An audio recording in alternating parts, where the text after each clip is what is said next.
कर्म का बंधन अवश्य निर्मित होता है, किंतु कार्य का बंधन निर्मित नहीं होता पार्थ। तुम्हें कर्म और कार्य के बीच क्या भेद है, ये जानना आवश्यक है।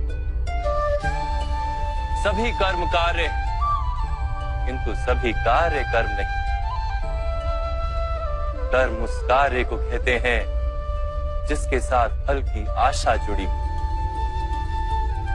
मनुष्य जब भी सुख की, संपत्ति, प्रशंसा की आशा रखकर कोई कार्य करता है तो वो उस कार्य के फल से बंध जाता है। जब किसी कर्म को फल की आशा से किया जाए तो उसे सकाम कर्म योग कहते हैं, और जब किसी कर्म को बिना किसी फल की आशा से किया जाए तो उसे निष्काम कर्म योग कहते हैं। इसी कारण से उसे बार बार जन्म लेना पड़ता है। वास्तव में मनुष्य को कोई कर्म नहीं बांधता, उस कर्म से जुड़ी आशाएं उसे बांधती।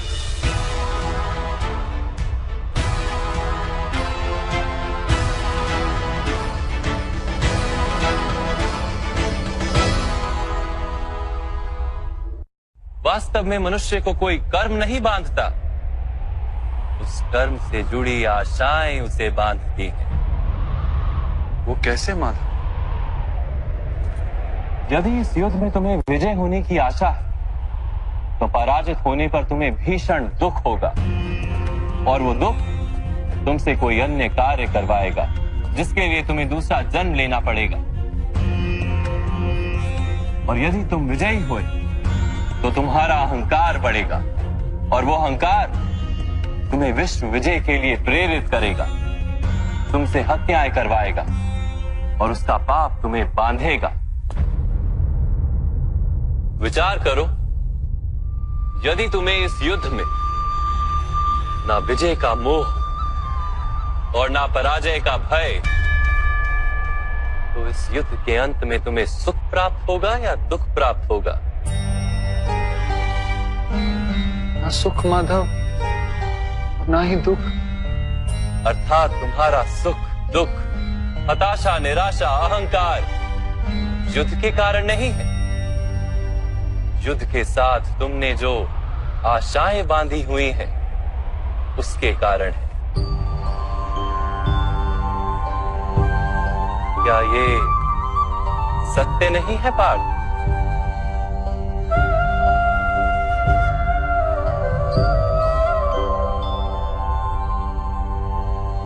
सुख दुखे समे कृत्वा लाभा लाभो जया जयो ततो युद्धाय युज्यस्व नैवं पाप मवाप्स्यसि।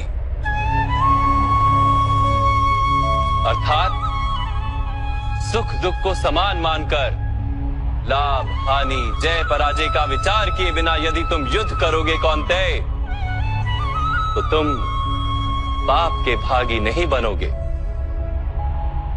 इसी को कर्म योग कहते हैं। जो सांख्य का ज्ञान प्राप्त कर लेता है वो ये जान लेता है कि वो शरीर नहीं, केवल एक आत्मा है। शरीर के भोग और अनुभव तो केवल मृत्यु तक है, अर्थात वास्तविक नहीं, केवल माया है। उसके लिए कर्मयोगी बनना सरल हो जाता है। परंतु माधव, यदि कार्य से बंधन निश्चित है तो क्या संसार का त्याग करके संन्यास लेना उचित नहीं? इसी विचार का परिणाम है कि आज ये युद्ध हो रहा है पार्थ।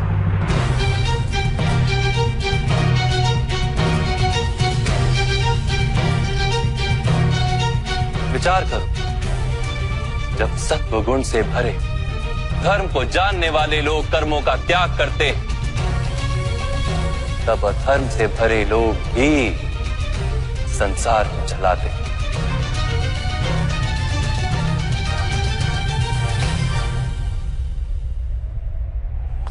यदि महामहिम ने संसार का त्याग ना किया होता तो आज अधर्म इतना बढ़ता ही नहीं।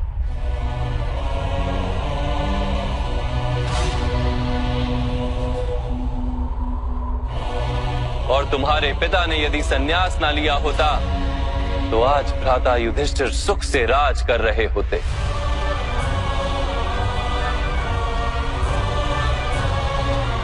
और अपनी प्रजा को न्याय और धर्म का ज्ञान दे रहे होते। किंतु दुखदायक बात तो यह है पार्थ कि सत्व गुण से भरे मनुष्य ही संसार को लाभ दे सकते हैं, किंतु वो ही संन्यास का विचार करते हैं।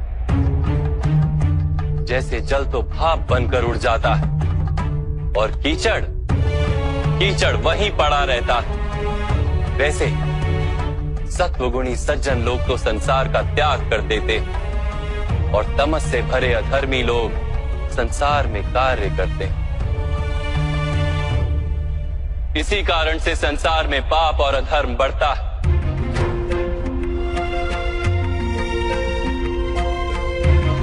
किंतु कर्मयोग इस विचित्र स्थिति से सारे संसार का रक्षण करता है। कर्मयोगी फल की आशा का त्याग करता है, किंतु कर्मों का त्याग नहीं करता। वो इसी संसार में रहता है, सन्यासी की भांति सारे कार्य करता है, किंतु उनमें लिप्त नहीं होता। कर्मयोगी अपनी संतानों से, स्वजनों से, अपनी प्रजा से कोई अपेक्षा या आशा नहीं रखता।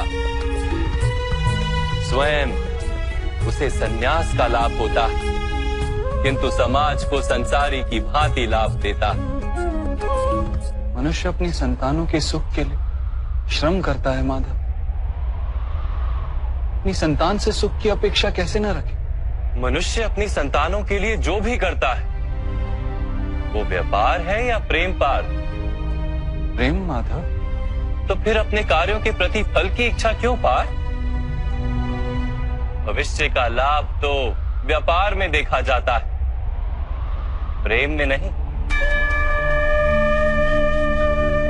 जो मनुष्य अपनी संतानों का चरित्र निर्माण उचित रूप से करता है, संतानों को प्रेम और धर्म के संस्कार देता है, उसकी संतानें भी मनुष्य को प्रेम और सुरक्षा अवश्य देती।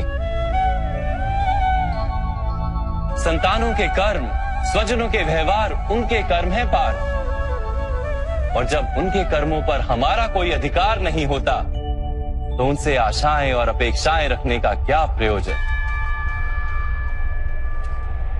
यदि गहन विचार करोगे पार्थ तो शीघ्र ही ये जान लोगे कि जीवन में ऐसा कोई कार्य नहीं है जिसके साथ आशाएं और अपेक्षाएं जोड़ना अनिवार्य हो। जब सृष्टि ही परमात्मा है और मनुष्य स्वयं परमात्मा का अंश है तो सारे कार्य परमात्मा ही करते हैं, मनुष्य स्वयं कुछ नहीं करता। यही कर्मयोग का मूल सिद्धांत है पार्थ।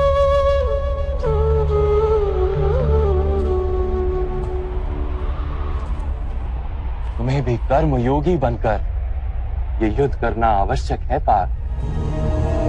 त्रिगुणिया विश्या वेदा निस्त्रिगुण्यो भवार्जुना निर्द्वंद्वो नित्य तत्वस्थो निर्योग क्षेम आत्मवान।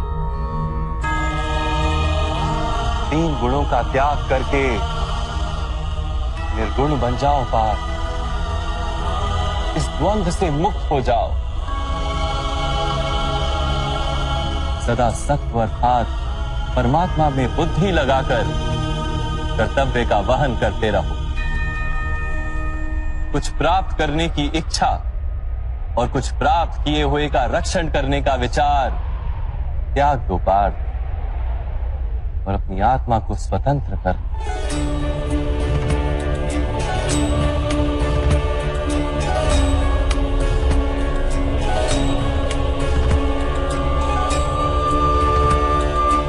स्मरण रहे पार्थ,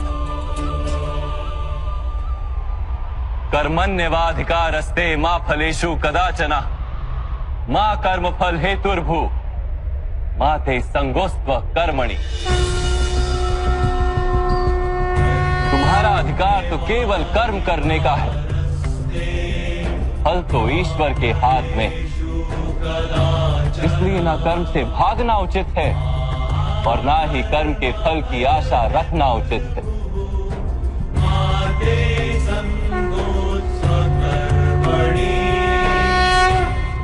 जो फल का त्याग कर दे परंतु कर्म का त्याग ना करे, ऐसे कर्म योगी को कैसे जाना जा सकता है माधव? विश्वाविनिवर्तन्ते निराहारस्य देहिनः रसवर्जम रसोप्यस्य परम दृष्ट्वा निवर्तते।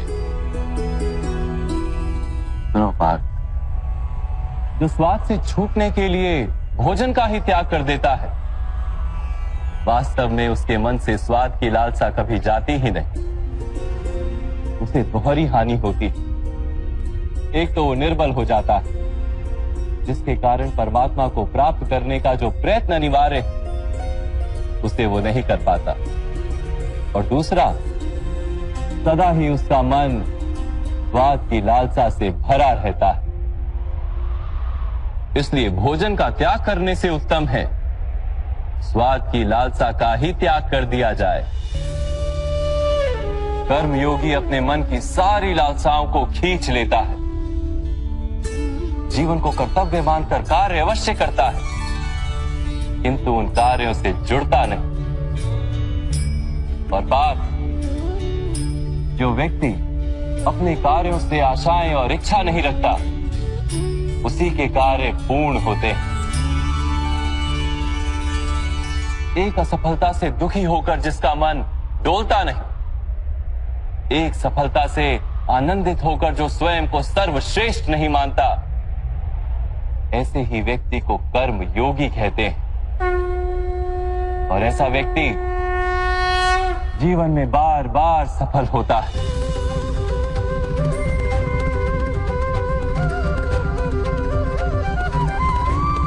ध्यायतो विषयान् पुंसः संगस्तेषु पजायते संगात संजायते कामा कामात् क्रोधो भिजायते क्रोधात् भवति सम्मोहः सम्मोहात् स्मृति विभ्रमः स्मृति भ्रंशात् बुद्धिनाशो बुद्धिनाशात् प्रणश्यति।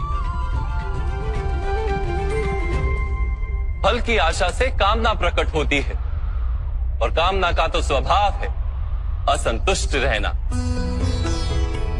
असंतोष से क्रोध उत्पन्न होता है, और क्रोध से मोह जन्मता है। मोह के कारण व्यक्ति आचार और व्यवहार का ज्ञान ही भूल जाता है। ज्ञान के जाने से बुद्धि चली जाती है, अनुचित प्रकार के कार्य होने लगते हैं, और समाज ऐसे व्यक्ति का शत्रु बन जाता है। और अंत में ऐसे मनुष्य पूर्णतः पतन हो जाता है।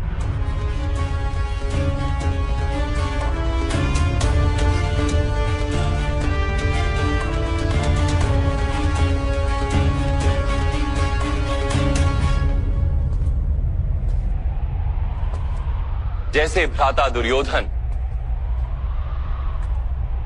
उनके सेनापति महामहिम उनके ही शत्रु हैं,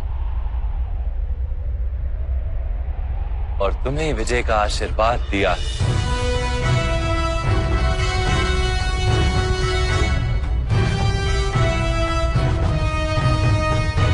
पार्थ, कर्मयोग ब्रह्म विद्या का दूसरा चरण है। परमात्मा में अपनी बुद्धि स्थिर करो, स्वयं को आत्मा जानो, मिथ्या बंधनों से मुक्त हो जाओ, और फल की आशा का त्याग करके केवल कर्म करते रहो।